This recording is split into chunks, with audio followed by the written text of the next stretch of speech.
You ever wonder when's the best time to pitch your sponsorship to the right sponsor? A sponsor that you've been eyeing for months or maybe even years, and understanding the best time that it is for you to actually pitch to that sponsor so that you can increase your chances of securing a yes, but also building a potential long-term partner. In this video, I'm going to be talking about when you need to pitch to sponsors, really breaking down some of the strategies and tips and just things you need to know as it relates to knowing when the right time is to actually go for a sponsorship, as it relates to the events that you're hosting, but also where you are as a nonprofit in terms of years of experience, in terms of service to the community, and the impact that you're making. I am Mariah Monique. I am the founder and the CEO of the Sponsorship Catalyst, where I teach and empower nonprofit organizations such as yourself how to secure event sponsorships so you can increase your impact, your revenue, as well as your partnerships. Now, if you don't know who I am, and this is maybe the first time you've been introduced to me, I have coached over dozens of organizations on how to secure event sponsorships, resulting in about $500,000 of sponsorship dollars to organizations across the U.S. Not only that, I think my secret sauce really lies in the fact that I was a sponsor funder of nonprofit organizations, distributing well over $7 million into the nonprofit space. And so what I teach really comes from funder insight and being on the other side. And I'm essentially just letting you into my brain, let you into the brain of a sponsor so that you can have the best results possible to continue to support the work that you're doing in the community. So let's hop on into it as we talk about when is the best time to pitch your event to potential sponsors. Now, I really love to talk about this because I think it really shatters the mindset that I oftentimes see in the nonprofit space, where you have these great ideas and it's very easy for you to maybe ideate and really kind of plan on how you will execute. But oftentimes I see the failure of proper planning. And proper planning really does prevent rejection. It prevents from you being able to be in a position where you're not sure where the finances is going to come in order for you to serve your community. So when it comes to knowing when the best time is to pitch, you're going to really want to be able to make sure that you are reverse engineering from your event date in order to make sure that you have ample time to identify potential sponsors, whether they are currently sponsors and supporters of your organization, whether they are potentially going to be new sponsors into your network. And you want to make sure you have enough time not only to identify them, but to do the outreach, which sometimes can take some time. And it is dependent on the type of relationship that currently exists. So I'm going to be breaking that down in today's video. And again, if you're new to this channel, please like and subscribe. Hit the notification bell so you never miss a sponsorship strategy video, and that you can actually be ahead of the game, ahead of the curve of other nonprofits, just by being able to learn this information that I'll share today. So let's go back to reverse engineering for your sponsorship event. So let's say you have an event that happens in October, whatever year it is.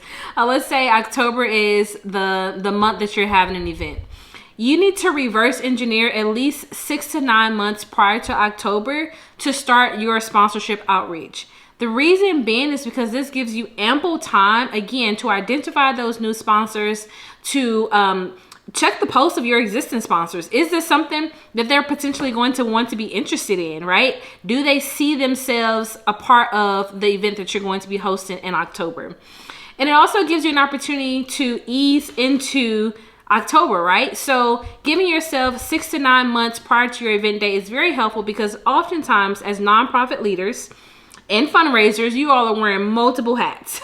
You're over here, you're over there, you've been pulled left and right. And so to make sure you have ample time to do this part of the work, where you're securing the sponsorships for the event, but ultimately for the work that you're doing in the community, you want to make sure you have ample time leading up to that event. An error that I've seen people do when they don't have ample time is they become sponsor dependent, and it creates a level of scarcity that I think creates a lot of stress and frustration and burnout for you. And so the reason why I wanted to talk about this was because I want to make sure that you don't, and you can really circumvent the headaches, the frustration, and even the stress that comes with securing sponsors. And not even just securing sponsors, but doing it in the time frame that really doesn't allow you to maximize your efforts and to be able to actually secure the dollars. So I've seen organizations where they have this sponsor dependency, or they have a scarcity mindset where they're doing it last minute. And let's say a sponsor say, I'm interested. I've seen this personally. I've also been on the side of this as a sponsor where, at one point we were interested, and as we looked more into it, that time passed and got closer to that event date, we pulled out. We did not solidify, but that brand, that organization was so dependent on us saying yes, because it was looking good at first. It was an opportunity where we were like, okay, it aligns. We think we can move forward. But it got down to the point, this was actually during COVID-19. So it got down to the point where we were like, we have to pull these dollars because we need to actually funnel this money somewhere else to be able to support the immediate need. So because of this, that organization had to cancel their event, again, because they were dependent on us saying yes. And because they thought we were going to say yes, they did not continue to look for additional sponsors. So when it comes to pitching to sponsors, you have to understand that you need to constantly have your foot on the gas, building relationships, putting people in your pipeline in order to make sure that you have enough funders coming into relationship with you in order to be able to fund the work. Now, when it comes to pitching, again, 6 to 9 months prior to your event date is ideal. Now, if you are a new organization and you have absolutely no relationships, I think it's really important for you to understand and level set with yourself where you are and what you have the capacity to execute upon. One of the major mistakes I see nonprofits make is that they might secure a yes from a sponsor, maybe it's a couple $1,000s, but they don't steward that yes well. You have to steward not only the money, but also the relationship. And so if you're a new organization and you don't have any relationships, I highly encourage you to really focus on just building relationships first. Not asking for a dime, not asking for an in-kind. You can, because it's still possible, and I have personally funded organizations that were brand new. So it's not impossible, but I think what will create some stability and sustainability for the relationship is if you really just focus on building the relationship first. This could take a month, this could take a couple weeks, this could take a couple months, this could take a couple years. Whatever that looks like for the organizations that you are cultivating, and what I like to say, courting and getting to know before you all solidify yes. So if you're a new organization with no relationships, I highly encourage you to focus on building relationships, making contact with brands, showing up, but also continue to make sure that you're making such a big impact within the community that a brand has, it would be crazy for them to say no because of what you've been able to do with a nonprofit that you are serving. So that's one thing. If you are a new organization, but you have solidified relationships, maybe you were in a previous lifetime or a previous season of your life, you were in the community. Maybe you were a community activist that decided to turn your work into a nonprofit organization. You may already have some existing relationships. I encourage you, again, 6 to 9 months prior to the event you're going to host, to start developing the sponsorship materials you need, which would be a sponsorship deck or proposal. Start to apply, start to have conversations with potential sponsors so that you can plant the seed well enough in advance so that when that time comes and they say yes, it won't be after your event, it won't be too late, too close to the event, and you're not stressed out. Okay? Now, if you're an organization that maybe you've done this before, you've secured a bunch of money over the years, that is fantastic. I think one thing I will say for my more immediate to advanced sponsorship seekers and fundraisers is that it is always just important for you when you're pitching to sponsor is to check the post to make sure what you are giving them and what you're offering really still resonates with their brand, with their values, with their goals, and that things have not changed within their pitching season as well. And so you're, whether you're on the beginning end of this or a little bit more advanced, there's something for everyone to learn when it comes to pitching, and pitching in a timely manner that allows you to create the results that's necessary, not only to execute the event, but also to serve your audience, and to serve your audience with excellency and with a heart that's not burnt out and frustrated with the work. Another thing I want to talk about when it comes to pitching is that it is an art and a science.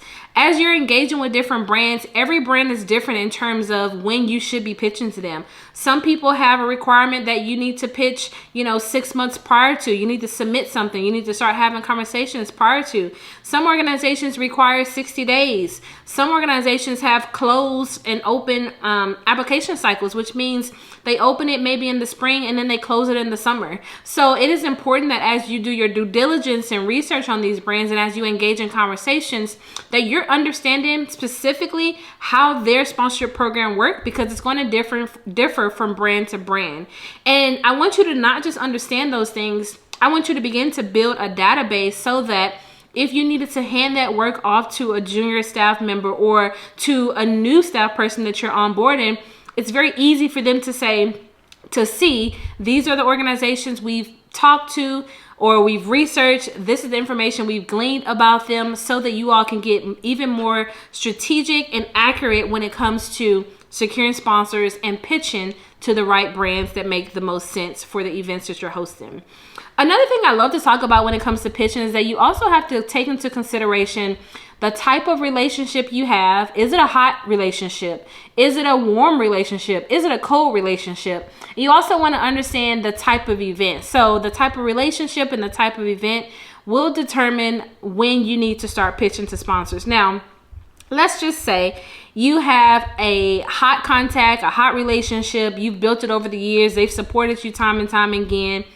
You might be able to reach out to them 3 months, 6 months, 4 months in advance from your event. You might be able to do that, right? You might be able to do that if you are, let's say you're hosting a conference, or let's say you're hosting a workshop series. With a hot contact, you have a little bit more flexibility, and that should be your target, right? You should always be going after your hot contacts first before you go after your cold contacts. Most people want to go with cold contacts because there's not a lot of emotional attachment to it. But I would encourage you all to connect with your hot market first, then your warm market, and then go to the outer cold market. Okay? And so when you think about pitching to sponsors, you want to think about what type of relationship is it and what type of event. For things like festivals or multi-day events or things that are large scale, you need to be going after sponsors 12 to 9 months in advance.